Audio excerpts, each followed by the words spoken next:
এটা হলো পাইলটের কেবিন, জয়নগরের মোয়া। আবারও একটা নতুন দিন, আবারও একটা নতুন জার্নি সেটা শুরু হলো। উত্তরবঙ্গ থেকে মানে ফেরার পরেই আমি শুরু করে দিলাম সুন্দরবনের জার্নি।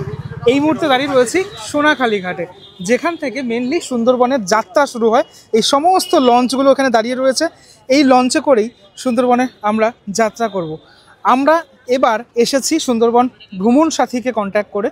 তাদের যে কন্ট্যাক্ট নাম্বার সেটা তো তোমরা দেখতেই পাচ্ছ, তো তাদের সাথেই আমি কন্ট্যাক্ট করে এসেছি এবং তারাই আমাদেরকে সুন্দরবন ঘোরাবে। এবারে বছরের বিভিন্ন সময় সুন্দরবন আসা যায়, বিভিন্ন সময়ের ওয়েদার বিভিন্ন রকমের থাকে, কিন্তু শীতকালে সুন্দরবনের যে ক্রেজ বা সেটা কিন্তু সবথেকে বেশি থাকে, তার কারণ শীতকালে বাঘের দেখাটা বেশি পাওয়া যায়। চলো এবার কথা না বাড়িয়ে সরাসরি উঠে যাই এই বোটে। এই হলো আমাদের বোট জননী। এবার আমি বোটের উপরে উঠে পড়ি। আগামী দুদিন এই বোটে করেই সুন্দরবন আপনাদেরকে দেখানোর চেষ্টা করবো। মানে দেখাই বোটটা ঠিক কেমনটা।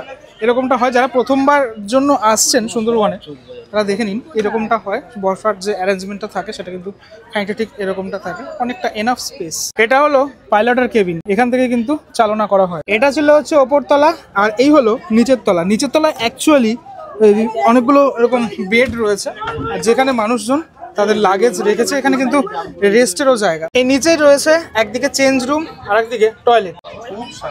ওয়েলকাম ড্রিঙ্কে রয়েছে মাজা। আর বলতে বলতেই আমাদের ব্রেকফাস্ট অলরেডি রেডি হয়ে গেছে। ব্রেকফাস্টে যেটা রয়েছে লুচি, আলুর দম আর হচ্ছে মোয়া, জয়নগরের মোয়া। এটা খেতে খেতেই আজকের সফর কিন্তু শুরু হয়ে গেল। আগামী দুদিন এই সুন্দরবনে রয়েছি, সুন্দরবনের বিভিন্ন জিনিসপত্র তোমাদেরকে দেখানোর চেষ্টা করব। আর অবশ্যই যদি শীতে প্ল্যান করে থাকো যে সুন্দরবন আসবে, তাহলে অবশ্যই এই সুন্দরবন ভ্রমণ সাথীকে কন্ট্যাক্ট করতে পারো।